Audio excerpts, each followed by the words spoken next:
Hello everyone. Monster Hunter Wilds is mixed on Steam because of the performance issues. I mean, yeah, I know you'll see the occasional different review that talks about multiplayer and the actual game, but most of them are about performance. So I'll start my review with the performance this time to save you some time. Take a look at this video where I do the full benchmark a week or so before the release on two systems, wildly different systems. And this video is sponsored by you, my 620 subscribers. If you're new around here and enjoy the video, hit those buttons to make defensive games great.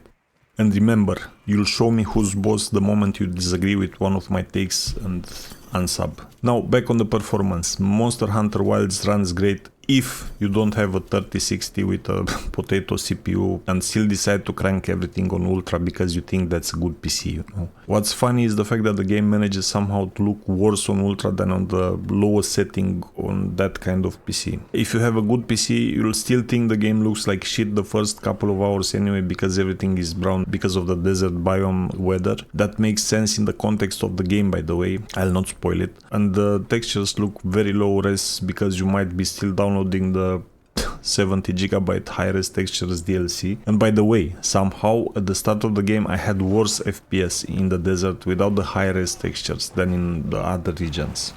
That's mind-blowing, Capcom.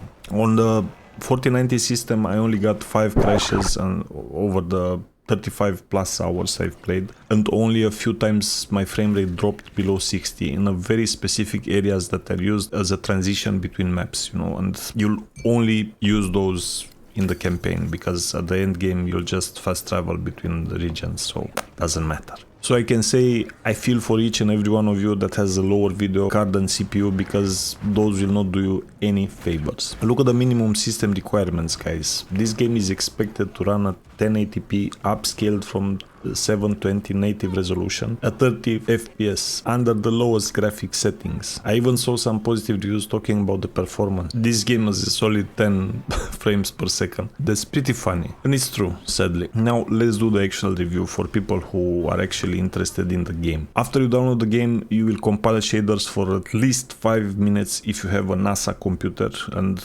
maybe 10 minutes if you have a potato. Then the game asks you to put in your age and choose your country. It's very important you choose your actual age, guys. Very important. Then there's this data processing bullshit I'm sure everyone reads. Then a million clicks later you can finally create your character. Thank God. Don't worry about it though, because you'll be covered with armor most of the time anyway. If you do care though, it's decent. You can create your perfect waifu. Well, almost perfect, because you don't have the most important sliders in the character creator, guys. You know what I'm talking about, right? Anyway, let's go. This girl must be in shape. Look at that six-pack. I'd have millions of followers on Instagram if I'd look like this. Then you look at one of the worst looking cinematics in the game. I swear to God, these devs did the opposite of how everyone does things in this industry. Usually the best looking bits are right at the start of the game. Capcom said, hold my beer, and delivered the bleak, over color corrected cinematic that will look like ass if you still don't have the high-res textures. Yeah, take a look at the shot from the same room, same character, taken from the credit cinematic. I mean, you still think I'm hating for no reason? Then you're finally into the game. Time to pick a weapon. Small disclaimer here, I haven't played any Monster Hunter game before, so I'll not be able to compare this experience with the previous ones. I pick dual blades because I don't need to compensate for anything, if you know what I mean. And to be honest, I like fast attacking stuff. Screw those slow weapons, man. Let's let Asmongold use them because we don't care about those. The gameplay loop in Monster Hunter is simple. You go on a mission, be it a story mission or just a side mission, and you'll almost always end up fighting a badass monster. When you accept a mission, a waypoint is created on the map, and when you call your mount that picks you up will automatically start moving towards that waypoint. I didn't think I liked this at first, but I realized by the end of the game that is a pretty cool feature, and I loved it, because on the way there you can pick up all kinds of resources with some sort of grappling hook you have attached to your wrist, so there's plenty to do while in transit, you know. You can control the movements yourself, by the way, but I strongly suggest you let the mount do its thing, because it's a lot of cool verticality in this game world, and you'll feel lost if you decide to manually pilot your way to the destination. Usually when you reach the waypoint, a cinematic will trigger. Those are very cool, artsy, with great camera work. Yeah, I also love the lighting in these cinematics. The monster presentation is pretty f***ing awesome. It never gets old, and it makes for a great cinematic experience, adding value to those encounters. The boss fights are pretty epic because you need to dodge their attacks while opening wounds on their limbs. Then you need to keep hitting those wounds to break them, so the boss takes more damage and drops extra parts. The combat is way more complicated than this, but I won't go into details because yeah, it's pretty complicated and I'll make the review way longer for no reason. After a while, the boss usually runs to a different location. You call your mount and it will automatically follow it to the new arena. Often that poses different challenges because it might get smaller, or it might have some lava pools that will damage your character. If that's the case, you'll be happy if you bring a melee and a ranged weapon to the battle, because in some of these fights a certain weapon type is preferred over the others. Or at least that's how I see it, I don't know. I start from range, and after a boss is pretty battered, I switch to dual blades to make short work of him. Those weapons make wounds like there is no tomorrow, but some of those pricks jump way too much for me, and I didn't even try to make a coherent build so far. And yeah, I didn't farm anything, just crafted whatever I could. But you can farm in this game, so if you feel you're too weak, continue progressing through the campaign. You just go do some side missions until you can craft better stuff and progress normally after that. Then after a while you go check the smithy to see what unlocked and if you can upgrade or craft something new. Or you go to Alma and do some of the optional quests if you want more specific materials or just to increase the hunter rank.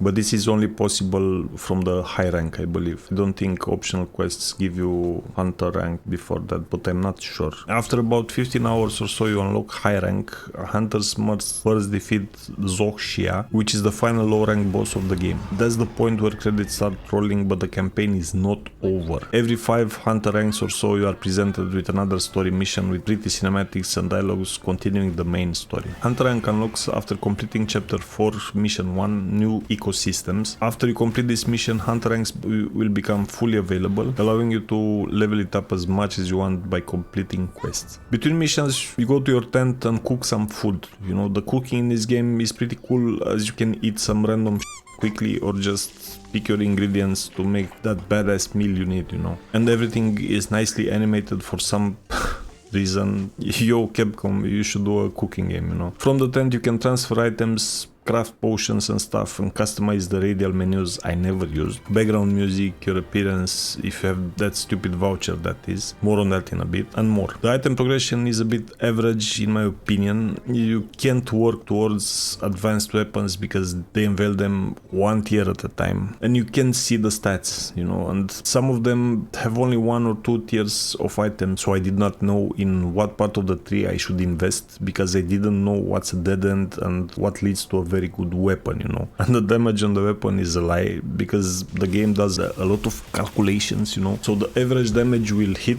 will not look like the one displayed on the weapons at all. From what I hear, it takes into account all kinds of like weapon sharpness, monster defenses, and God knows what else. Same story with the skills you get on items. I didn't figure out a way of reading what each of them do other than doing it on the wiki, which is by the way. More on this on the UI section. Other than that, the progression is mostly fine, with plenty of crafting items in form of monster parts to farm for weapons and armor, but the game does such a poor job explaining anything to you. You'll have a hard time figuring out stuff, so if you want a game that offers an intuitive experience, skip this game. Now, a short mention about the difficulty. I didn't die once in the campaign, but after a few hunts I enabled the AI, so I did most fights in a party. Game felt well balanced, because really you don't want to be dying doing the story, you know, especially when everyone is praising how awesome you are for being a hunter, you know.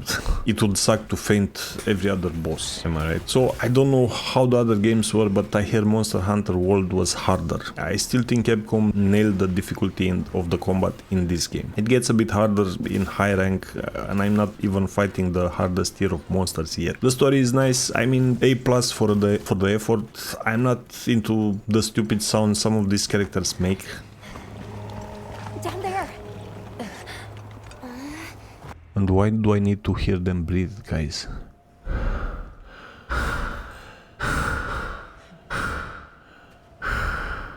It's f***ing annoying, you know. The cinematics are very cool though, and the story has some interesting bits here and there. The line delivery is surprisingly good for an Asian game. I didn't expect that. I would have liked a better written story, but the cinematics are pretty cool. Okay, I'll stop with this. The cinematics are pretty cool, the rendered ones at least, because most in-game dialogue cinematics rendered in the engine are annoying as because all characters have Parkinson's or something because of the physics of the game or some other I don't know. I hope they can fix it globally by tweaking something because it's very annoying. So during each story mission I couldn't wait to get on the boss just to see the cool, beautifully rendered cinematics of the boss I was about to fight. One of the coolest things Capcom nailed in the cinematics are the eyes of the characters.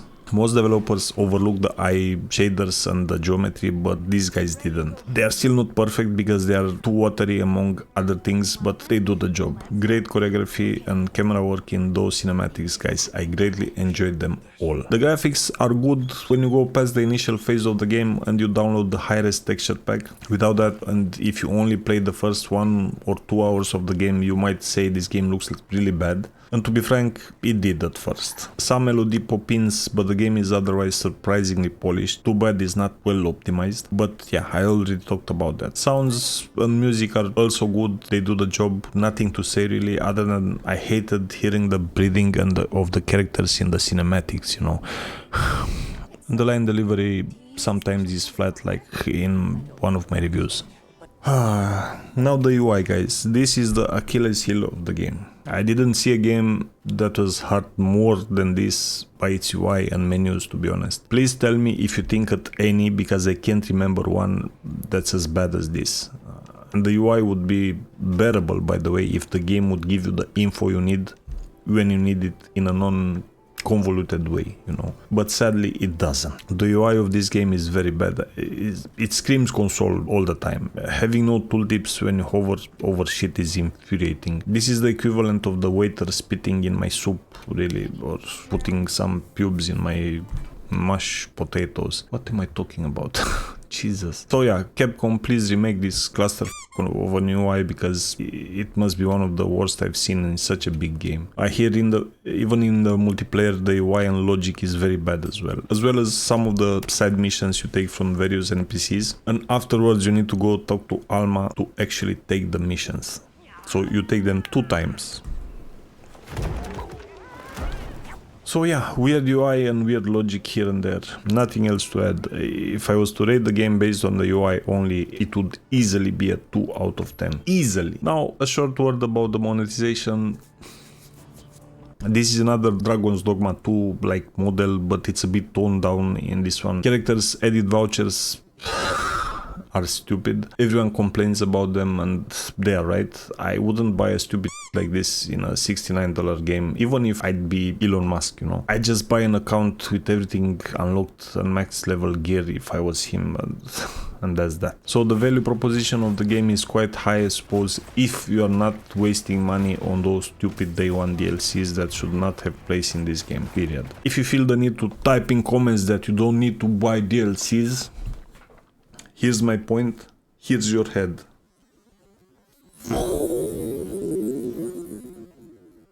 You missed it. And now the conclusion. Despite the flaws, this game really delivered a good experience for me. The perfect balance between hunts, traveling, discovering and gathering stuff on the maps and cinematics is very nice. Let me compile a quick list of pros and cons. Game looks good after a certain point of the story with a good PC. Great cinematics. Enough said about those. Very cool gameplay if you manage to figure out. Surprisingly good story, not Oscar worthy, but I feel it's the minimum before I start skipping it, you know. Pretty cool level design, I like the verticality and the intricacy of the layouts. Now the cons. Optimization, UI and logic, looks bad in the first biome before you download the high-res textures DLC, clothing physics is janky. Day one DLCs, and there's not much exploration in the world, sadly. Now, help me help you with more and better reviews and other types of content, especially if you dislike access media as much as I do. I can't become a shill because of the way I talk about some of these games, God bless them. I'll never receive an early access code from a game ever. Don't believe me? Help me grow and just watch. Now, if you're a veteran of the series, you might rate this a bit lower or higher than me. I have no clue and I'm curious. How would you rate the game in that case? What do you value in Monster Hunter Wilds, you know? I'll give it a 7.5 by the way. If you have a lower end video card than CPU, you might rate this a 3 to 5, I believe. And if you are the biggest simp, you'd give it a 10 or call it game of the year, you know? Shots fired, shots fired. If you're a guy with no patience, stay away because this game will frustrate you like there's no tomorrow, and you'll give it a 6 out of 10 tops. Overall, good game with a lot of love put into it, but Capcom, for the love of God, do something with your RE engine or with the guy who was supposed to do the performance debugging. Having to enable fake frames to barely reach minimum frame rates is pretty bad for a lot of people, you know. A good game, too bad for the optimization, that stupid UI and the day one DLCs, and that's it. Go buy it if you have a decent PC and you fancy the combat because you'll have fun. See ya.